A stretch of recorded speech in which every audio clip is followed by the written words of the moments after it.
In the valley of the River Lee, where it joins the Thames 4 miles east of London Bridge, are many canals lined with factories where they make paint and varnish, chemicals and gin, where they process sugar and grind flour. And close by are London's largest docks.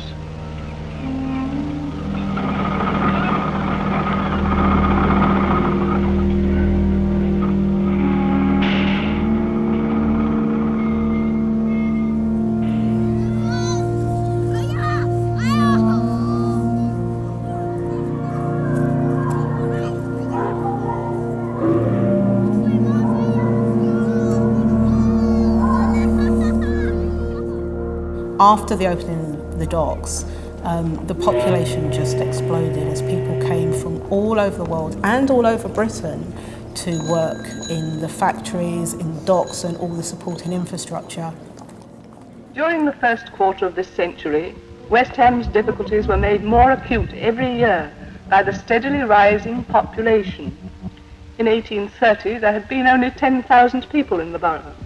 A steady rise began, and after 1840, the rapid building of factories brought in thousands of workers, until by 1914 there were nearly 300,000 people in the borough. Then after the war, Britain was in a difficult place. There was a scarcity of housing, there was a scarcity of jobs. So when demobilisation happened, there was a lot of competition for those resources.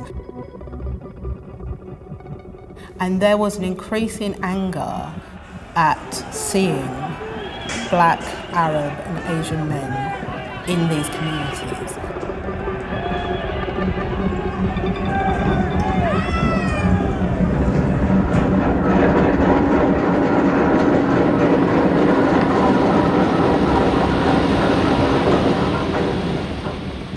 In the 1920s, race becomes part of immigration logic within the British government.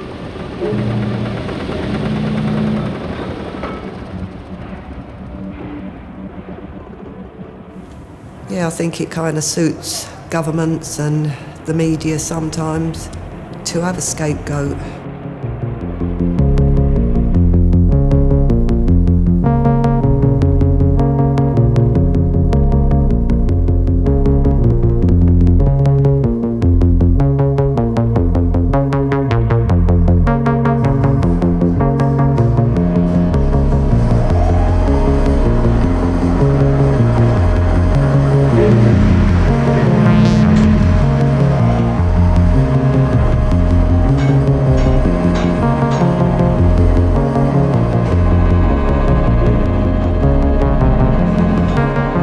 The Victoria Docks are opened in 1855 and they are a product of British imperialism and imperial expansion, and they're reflective of the large amount of goods that are coming in and out of British ports.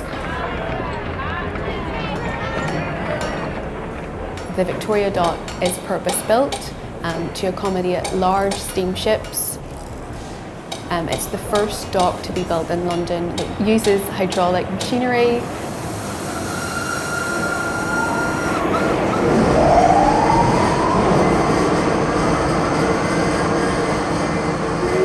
The Victoria Dock was a hub for large numbers of consumer goods to be brought into London, like wool, grain, sugar, molasses.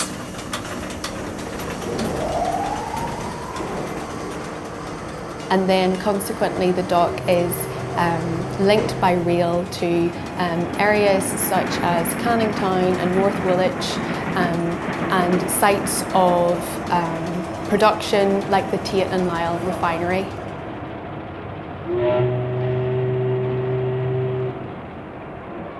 As those ships are going out, those ships also come back to Britain, bringing back British colonial officials and people who are working to shore up the British Empire, but also people from those colonies. So from the 19th century onwards, we see a huge expansion of people of colour from British colonial possessions, from Africa, from Asia, from the Caribbean, coming to Britain on those ships that are taking British people out through to Empire.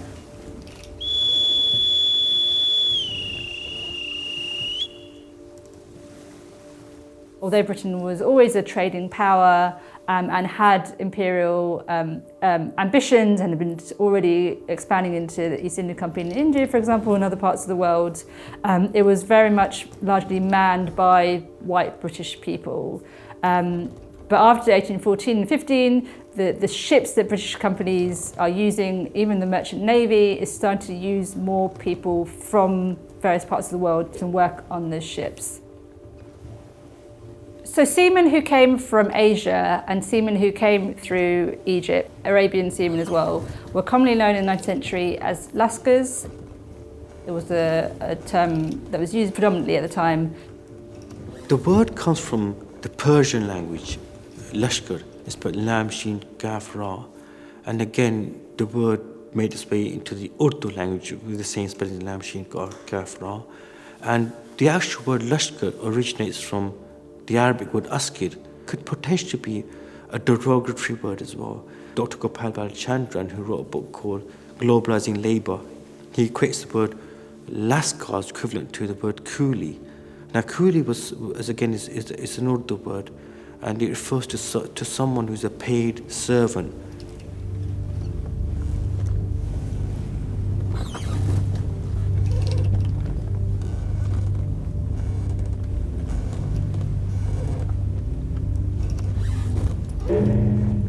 One of the most prominent shipping companies coming in and out of the Royal Docks was P&O, Pacific and Orient Line, and they would have employed lascars in large numbers. Life and work for lascars was difficult both on and off the ships. There is one newspaper article from 1891 that records an incident while a P&O ship was docked in the Royal Docks. The main steam pipe of one of these ships burst and 6 lascars were scalded and 3 were critically injured. And these 3 men were sent to the Seamen's Hospital, which was located nearby, which shows both the scale of sailors coming in and out of this area, but also the level of danger and illness and sickness that was involved in this nature of work.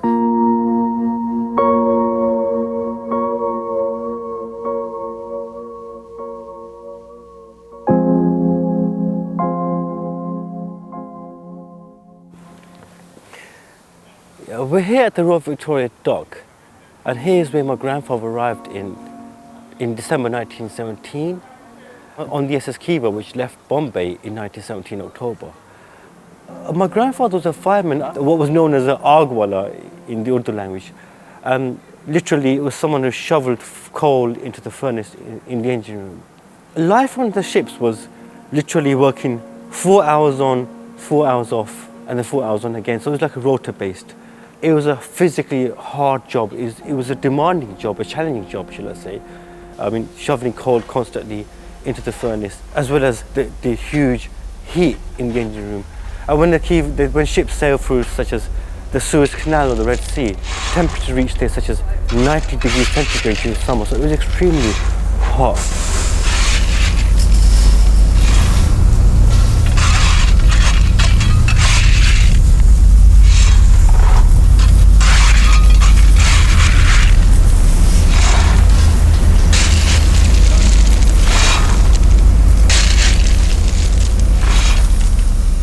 I knew that I wanted to tell the history of the lascars because they'd been forgotten about in like popular histories and mainstream narrative. So initially when I started sixth form, I didn't actually intend to study history at university. I thought at the time I wanted to study like law or economics, something quite vocational. But because I loved history so much and I was adamant on studying something that I was passionate about, and so I decided to pursue it at university. My dad was born in like the early 60s and my mum was born like in the late 60s. So my dad actually emigrated to the UK when he was 18 with his family, so with his dad and his siblings. And then my mum emigrated in the early 90s, and then myself and the rest of my siblings, we were all born in Newham. Yeah, Newham General Hospital. So for my dissertation, I was adamant on focusing on an underrepresented group of people. So then I kind of thought, I want to focus on my cultural heritage to some degree. I'm interested in imperial history. I'm interested in migration history. So who could I focus on? And then I think I remembered like this project that I'd worked on at Newvic at my sixth form on the lascars. So then I kind of thought, how do they contribute to Britain's rise and becoming this kind of huge commercial and naval power? But then in the end, actually that just became the backdrop of my thesis, because in the end I focused more on like, how do they exercise agency in certain spaces that sought to restrict their movement and kind of constrain their abilities to exercise agency and power. So one of the ways in which lascars were subordinated was that they were subject to racial segregation. Working conditions were really harsh and exploitative. There was British legislation, for example, that allocated them far less sleeping space than their European counterparts. One of the ways that the British shipping companies sought to justify this was to essentially argue that lascars were not as good as their European counterparts and therefore should be assigned and allocated less sleeping space.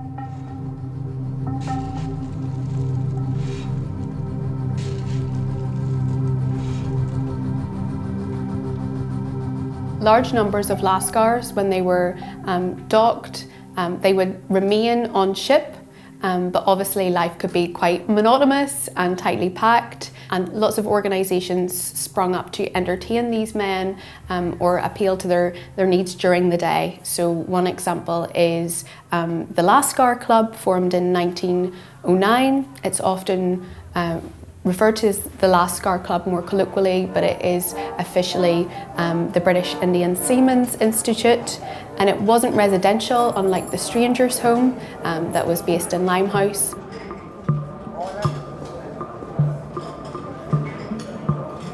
In reality, when many sailors, Asian sailors for example, came to London docks, they found it often quite difficult to return back on those ships. Primarily because a lot of the ships, when they were in London docks, the British shipping companies would primarily recruit British seamen. They were less reliant on recruiting Asian seamen as they had been in the docks in India. So there weren't often contracts for sailors and seamen to return back to their home was. They also often faced poor living conditions when they were in London, which meant they became ill, and it was just difficult then to do that working on a ship to return. Lascars actually, by the interwar period, ended up relying a lot on lodging houses to settle in the East End of London, and they became key anchor points in these chains of migration to the East End. It was the lodging houses that many of these lascars came into contact for the first time with the local white working class population. There was a genuine fear amongst the British authorities and shipping companies that in engaging and interacting with the white labourers, that lascars would make similar demands.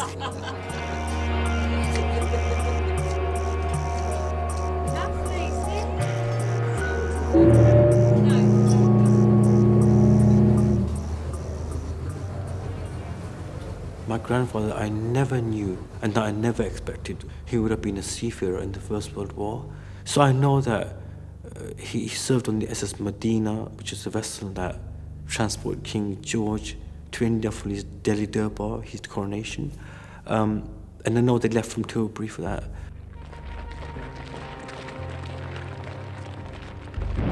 During the First World War, there was a real demand for labour. You know, Britain needed support, it needed resources, it needed workers, and so that call was put out to its empire for that support.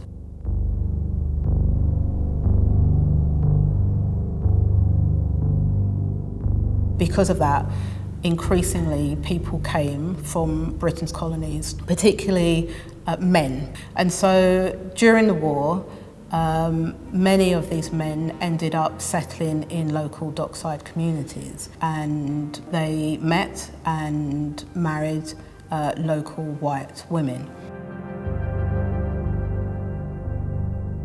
So the population just exploded, and part of that population were people who had come from different parts of the world who had settled there.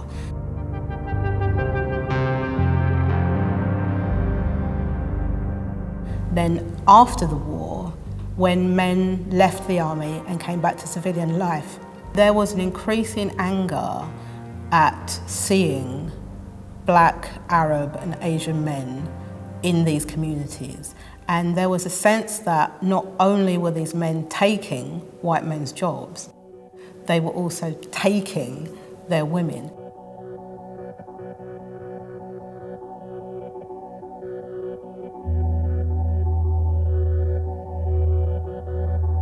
Particularly in the dockside communities, there was a sense of resentment and tension by some.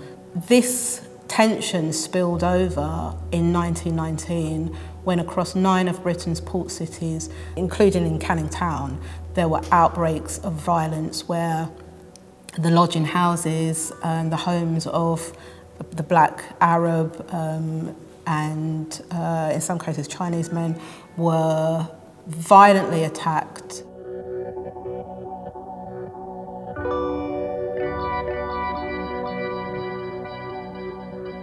And because of this concern, because of the racial riots, there are some attempts to now restrict the number of seamen of colour who can come to the UK.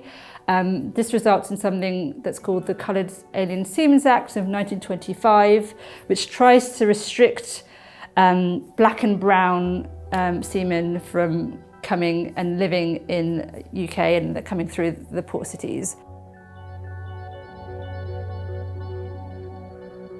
Now, of course, these men had been very, very welcomed when they were helping Britain fight during the war, but once the war was over, there was a sense that they would rather people just went.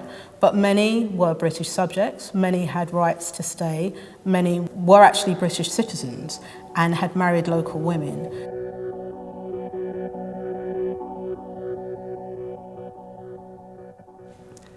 On my birth certificate it says place of birth West Ham, and I'm very,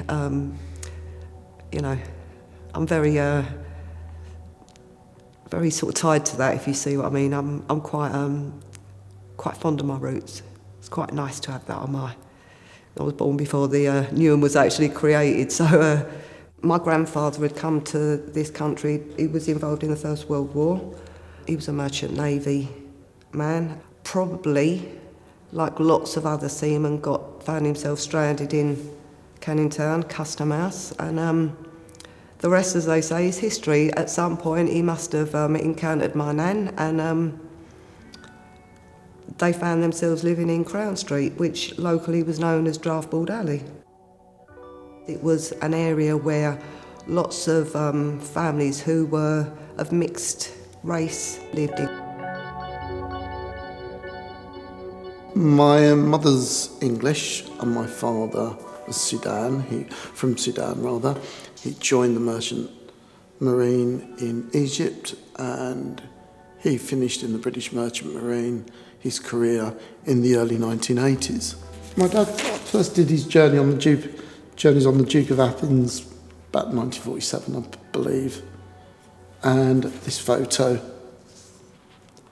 is of the Duke of Athens tied up in Hamburg. I think he was probably on the ship when this was taken, because he really worked on that ship from like the late 40s right through to the mid-60s. That was a very important part of his working life, that particular boat. He worked in the engine room, and many years ago I went onto a trawler and they played the sound in Hull, and they played the sound of an engine, and it is horrific. Okay, so the thought of being in that engine room with this engine just banging, banging, banging all the time, you know, another thing that I commend him for. So he did that kind of work. So it's very much below decks, working in sort of very hot, greasy conditions, you know.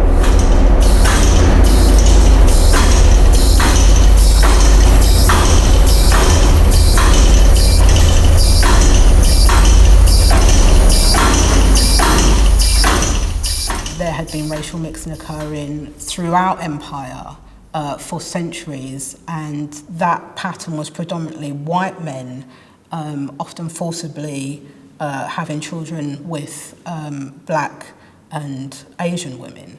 It was very different when it was white women giving birth to children who didn't look like them and who were doing so in the motherland.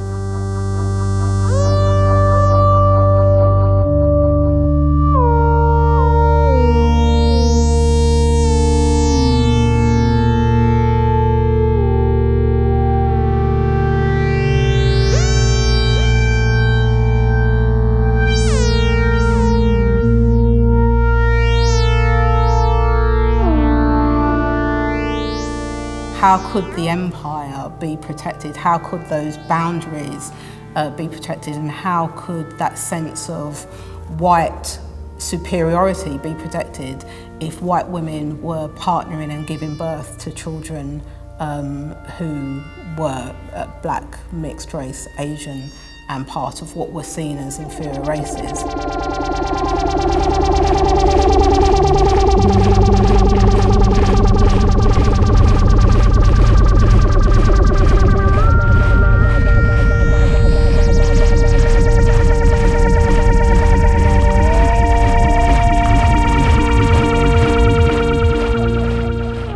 This moral panic began where authorities, government, social scientists, the church really began to be concerned about what they saw as a moral degradation, threatened the colour line, and Britain's racial superiority on the world stage was really upsetting to some. And so there became a real concentrated effort to, one, to understand what was happening, but two, I think more importantly, to try and find ways to stop it.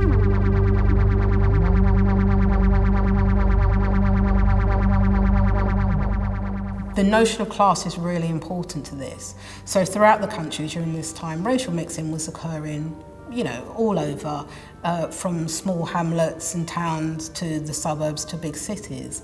But it was really this working class mixing that was catching people's attention and causing all this moral concern. There were notions of respectability really tied up in this, that these white working class women were really letting the side down, that they should know better. The idea that there was this moral degeneracy, and a lot of the areas, these poor communities, they were always framed in terms of being sites of degeneracy.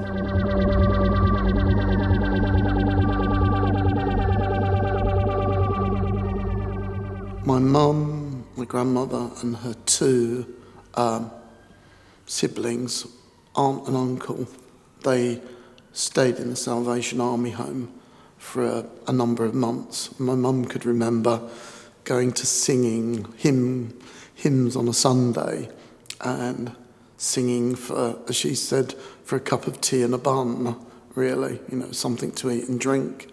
So, I got the sense of the poverty of that time, but also there was it was also brought up that there was a real community around them. My dad's name was Edgar Graham. We knew him, he was known locally as Eddie. He was born in August 1922, at the time just around the Wall Street crash, where again another time of great poverty. He spent some of his time growing up living with an aunt, Aunt Clara, who was not a blood aunt at all, and that was often the case. People didn't have necessarily lots of blood relatives, particularly on the side of the parent that had come from overseas. So the people that you lived in the street with became aunts, uncles. He sometimes used to travel he'd be on the same boat working with his brother, and I've seen some photographs of the two of them, probably in their 20s, on a boat, sitting up on deck. Eventually came back to Canning Town. Around that sort of time, not long after, probably would have met my mum, who was also a local white working class, from a white working class family. The memories that my family had about, sure there was racism, but there was also a lot of people kind of getting along with each other, playing alongside each other, regardless of background, or none of them really had very much money, and they kind of got on with their lives. The tensions that erupted after the First World War really brought these small populations into a national focus. In the wake of that, there was then the beginnings of a national debate around what to do about these dockside communities and this very visible presence of other people within those.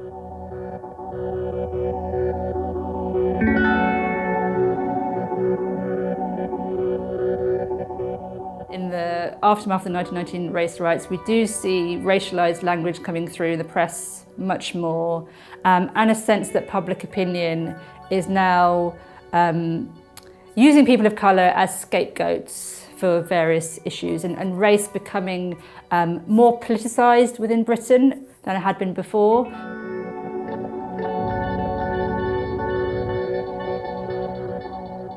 Racial prejudice had existed for a long time in Britain. It was one of the underpinnings of the British Empire itself. So that always kind of existed, but a lot of it was kind of removed from what was going on in everyday British life. So as the number of people of colour start to come to Britain, as more and more people had started to settle and live and set up roots across Britain, we start to see questions about Britishness and racial belonging become much more prevalent in the 1930s, which is also paralleling with the rise of fascism across Europe and in Britain as well.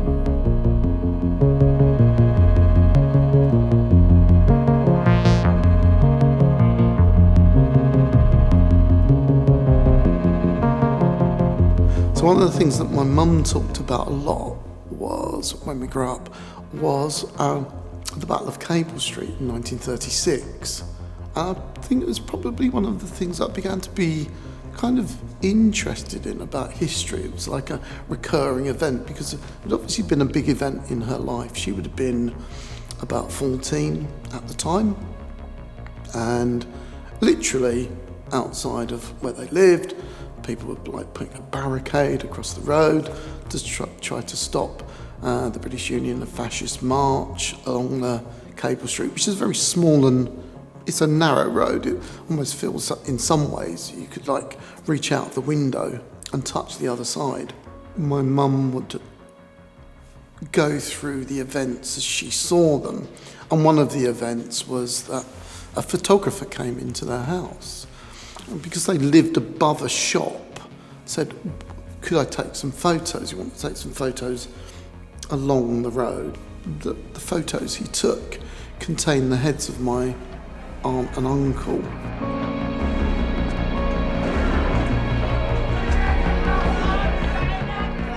Shortly after my mum died in 2006, one of the national newspapers did a full-page spread, one of the broadsheet newspapers did a full-page spread of the Battle of Cable Street.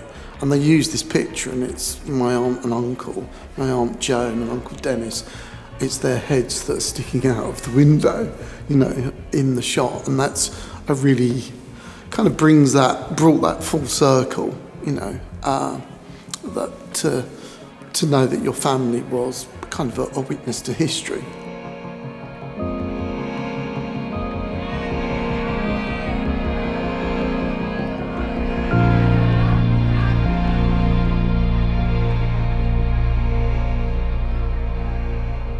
The 20th century is really rich with documentation, and that is partly because of the moral panic that occurred in the 1920s and 1930s around mixed-race families in dockland communities. The bit that's missing in the documentation is predominantly first-hand accounts, because it's a really different experience if you're telling your history as opposed to having it told about you. If you're not able to tell your story, somebody else will tell it for you, and it might be a very different story to what you or your community would tell about yourselves. My mum was friends with my dad's sisters, and they worked in Taintlow's sugar factory. And it's ironic, the sugar factory was a huge source of employment when I was growing up. And when I was at school, I remember not being so keen on the idea of Taintlow's sugar factory. I'm very aware of the role that sugar played in Barbados. Barbados was a major colony. My grandfather had escaped Barbados, which I know one of the big production there on the plantations was sugar. And I know that Tate and Lyle were very active, and it's ironic that they've turned up with a factory just on the doorstep of where I lived. So indirectly, you know, the descendants of all of those people that perhaps were on the plantations, often the descendants are still kind of working to produce the same thing. And as I said, I wasn't overly keen on that.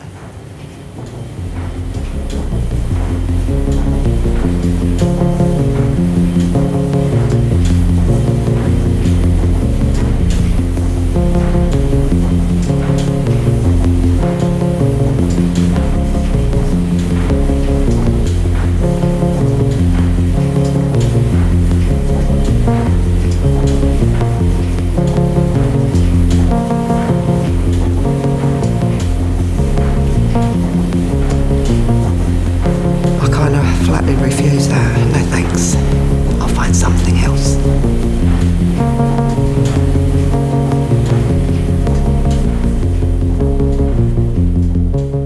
Lots of the conversation around the mixed race communities in places like Canning Town and that moral panic that happened in the 1920s and 30s, it really honed in on the children and the problem, the so-called problem of the children. The idea that people were being irresponsible by bringing this mixed race population into the world that was marginalised and outcast. That often was the hook around these media conversations.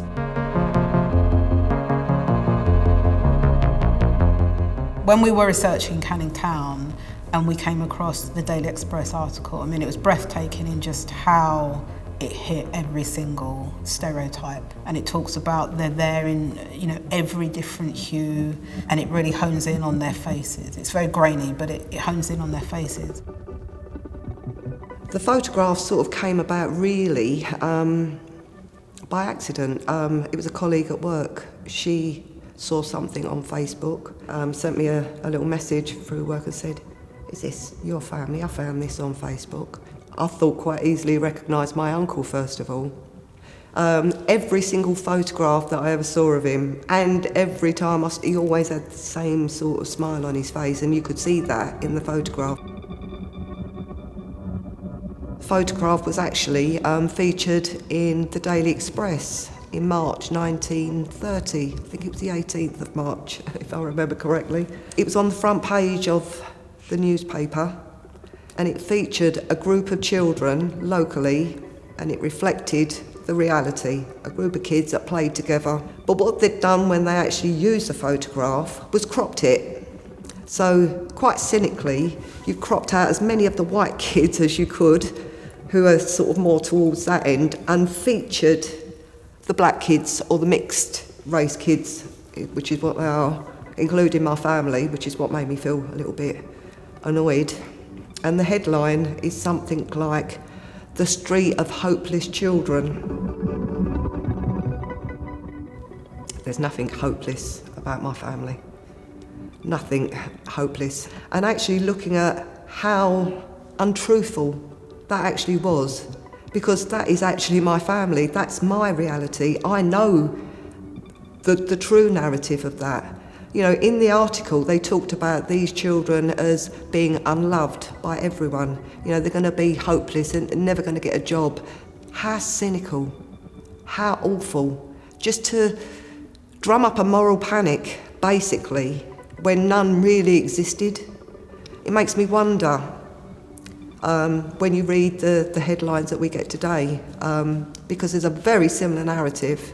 I could probably pick up the Daily Express or a similar newspaper today, 90 odd years later, probably in March, and find a very similar narrative. And it's so sad that we haven't actually moved on very far. And it's just a shame that rather than choosing to scapegoat, we don't find solutions for some of the problems that we're still seeing today. That's the part that really struck me. So it did spoil what was actually a really nice moment, but I think I have to focus on the positives and the true narrative and the true reality. And hopefully that's the one that people get to hear.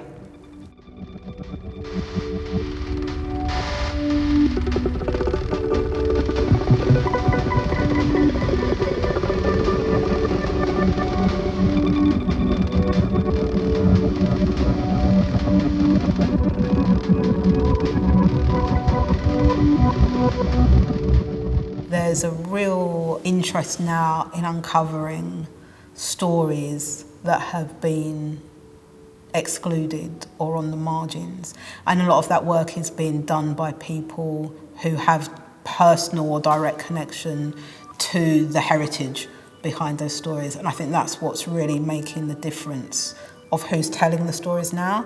And it's great to see so many projects and so much work being done around that.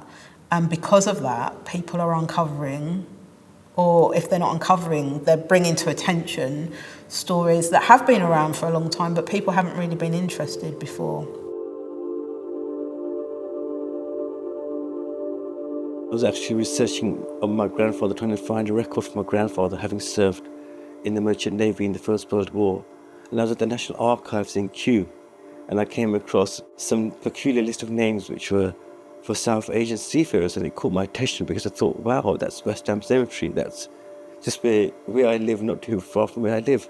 So I began to find out who are they, why were they buried there. I found one particular grave of Abdul Rahman, which I couldn't find, so I had to get someone from the cemetery to pinpoint where the grave was. So you could work out this is row V, and this must be row X. So somewhere along here, further down, would be the grave of Abdul Rahman.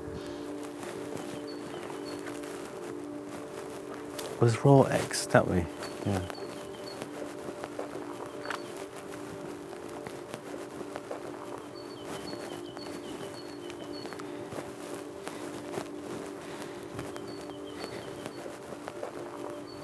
He's in row X, so he's probably I guess he's probably somewhere here. Do you think he's here? 14. I think he might be somewhere here. It's just sad when you stand here and you think someone came here over 100 years ago on a ship and died and had no friends or relatives here or family, immediate family. So I presume if I raise those questions, I assume that someone who's lost a loved one must have also thought, where is he buried? Did he receive a funeral service? How was he when he died? Where was he buried? So I'd just like to say a short Fatiha for them. It's known as Isal Thawab in Arabic. It means transferring of deeds. So Isal is just literally means when you're transferring deeds by the living to the deceased. And Thawab is like, it just means reward. So if you just join me in the quick Fatiha is Bismillahirrahmanirrahim. Alhamdulillahi Rabbil Alameen. Ar-Rahmanirrahim. Maliki Yawmiddin.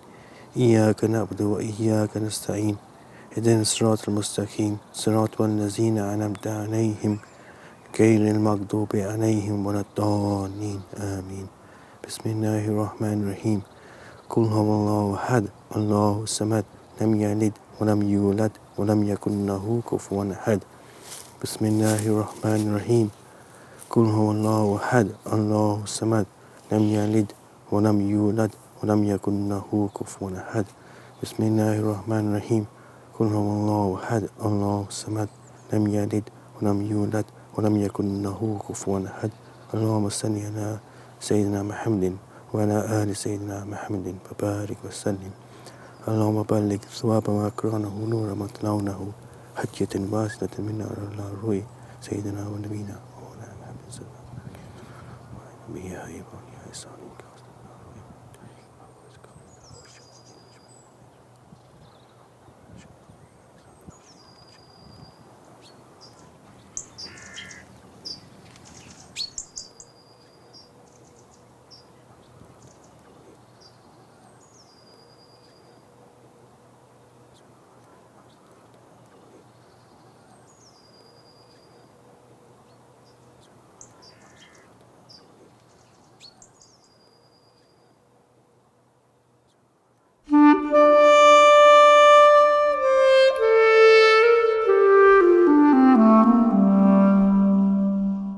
Whose history is considered important enough to record, and therefore whose history gets forgotten. And if it gets forgotten, there is then a gap, and other accounts fill that space and start to shape how your history is told to future generations.